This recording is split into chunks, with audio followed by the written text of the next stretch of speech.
Reels वाली बहू। प्रज्ञा को रील्स बनाने का बड़ा ही क्रेज है और वो दिन भर रील्स बनाती रहती है। खाते पीते घूमते फिरते घर में कॉलेज में रील्स बनाने के कारण प्रज्ञा पूरे कॉलेज में हाईलाइटेड है।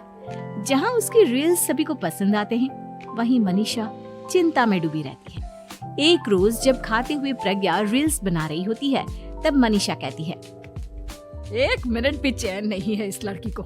ये नहीं कि खाना तो आराम से खा ले, लेकिन नहीं, अरे थोड़ी देर रील्स नहीं बनाओगी तो आसमान नहीं टूट पड़ेगा। अरे मम्मी, इसी को तो कहते हैं डिटर्मिनेशन। तुम नहीं समझोगी ये सब। भगवान, इस लड़की को सद्बुद्धि दे। जब देखो तब टेढ़ा बाका मुंह बनाती रहती है।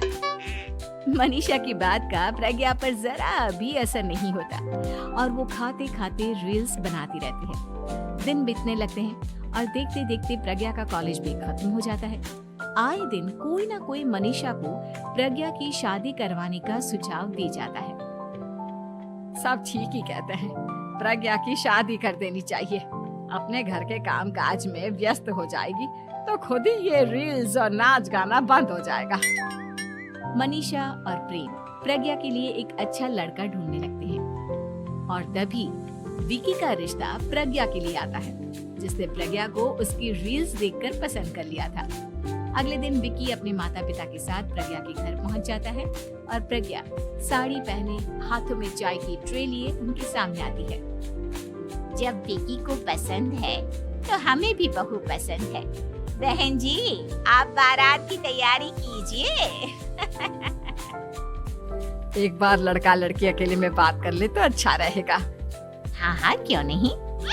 मनीषा विकी को प्रज्ञा के कमरे में भेजती है, जहां प्रज्ञा पहले से ही रील्स बना रही होती है। तभी विकी कहता है, आ गए आपके साजन जी। हमारे साथ ये रील्स कंप्लीट करती तो और भी अच्छा रहता। अच्छा जी, अब आ ही गए हैं तो बना ही लेती हूँ आपके साथ। दोनों मिलकर रील्स बनाते हैं। जब वी मीट और तुरंत पोस्ट भी कर देते हैं। फिर विकी कहता है, जब आप साड़ी में चाय लेकर आई तब मुझे लगा कि कहीं मैं गलत घर में तो नहीं आ गया। अब सही है। दोनों की शादी पक्की हो जाती है और शादी के दिन भी प्रज्ञा रील्स बनाने से चूकती नहीं। यहाँ तक कि बारात के समय भी नाचते हुए रील्स बनाती है। सभी लोग प्रज्ञा की तारीफ के फूल बांध देते हैं और प्रज्ञा नाचती गाती अपने ससुराल चली जाती है। सब कुछ अच्छा चल रहा होता है। प्रज्ञा यहाँ भी दिन भर हर चीज की रील्स बनाती रहती है। लेकिन कुछ दिनों के बाद जब सुनीता कहती है, बहू, ये रील्स के साथ साथ कुछ काम भी कर लिया करो। वैसे तुझे और क्या क्या बनाना आता है? मम्मी जी, वैसे तो सब कहते हैं कि मैं सब कुछ अच्छा बनाती हूँ, लेकिन मुझे लगता है कि मैं मैगी अच्छा बना लेती हूँ। हाँ, कॉफी भी अच्छा बना लेती हूँ और मुंह तो सबसे अच्छा बना लेती हूँ। हैं? अच्छा अच्छा। सुनीता अपना माथा पकड़ लेती है और कहती है, बहू, कुछ खाना बनाना भी सीख लेती। मम्मी जी, मैं लंबी प्लानिंग कर रही हूँ। जल्दी ही मैं इतनी फेमस हो जाऊंगी कि मुझे पैसे मिलने लगेंगे।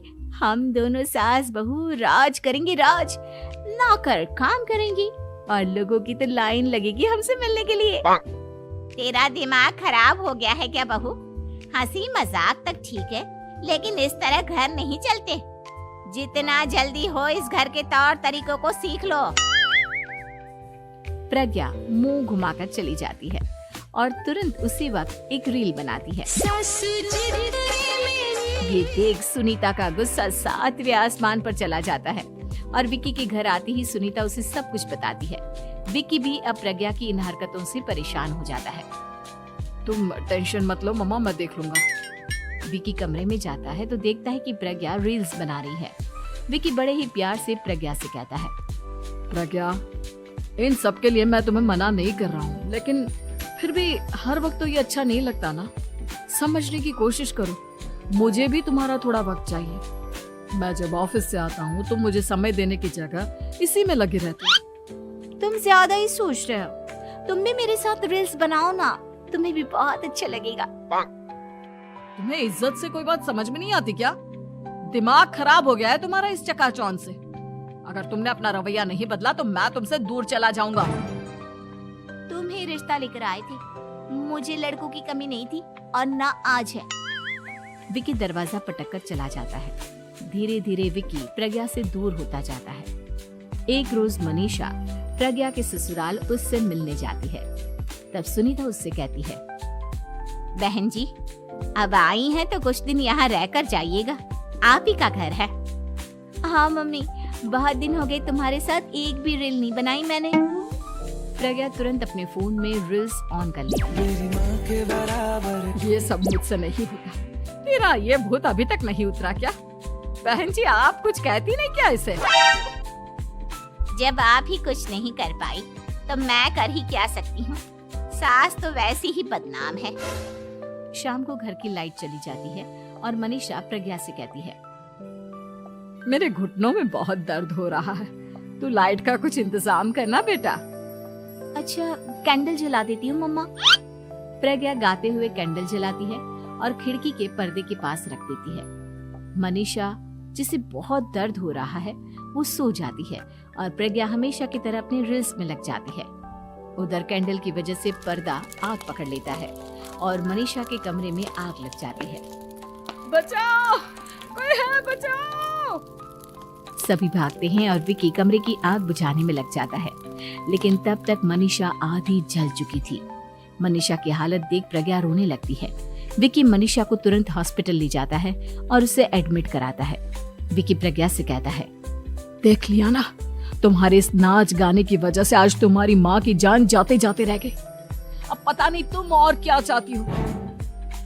उधर डॉक्टर कहते हैं, इनकी हालत बहुत नाजुक है, आधे से ज्यादा जल चुकी है। प्रज्ञा रोती हुई मंदिर में जाती है और भगवान के आगे जाकर कहती है, भगवान, मेरी माँ को ठीक कर दो। मैं कसम खाती हूँ, हाथ से ये रील्स बनाना छोड़ दूंगी। बस मुझे मेरी माँ वापस मिल जाए। 2 दिन बीत जाते हैं और मनीषा खतरे से बाहर आ जाती है। पेशेंट अब ठीक है, आप लोग उनसे मिल सकते हो। सब कोई मनीषा से मिलता है और प्रज्ञा सबके सामने अपना फोन तोड़ देती है। मुझे माफ कर दो मम्मा, मैंने तुम लोगों की बातों को नजरअंदाज किया। बेटा, कोई भी चीज जरूरत से ज्यादा खराब है। मैंने तुम्हें रील्स बनाने से कभी मना नहीं किया, लेकिन हर वक्त एक ही चीज तो सही नहीं है। मैं समझ गई हूँ मम्मा, आई एम सॉरी। प्रज्ञा उस दिन से रील्स बनाना छोड़ देती है और पूरी तरह से अपने घर में लग जाती है।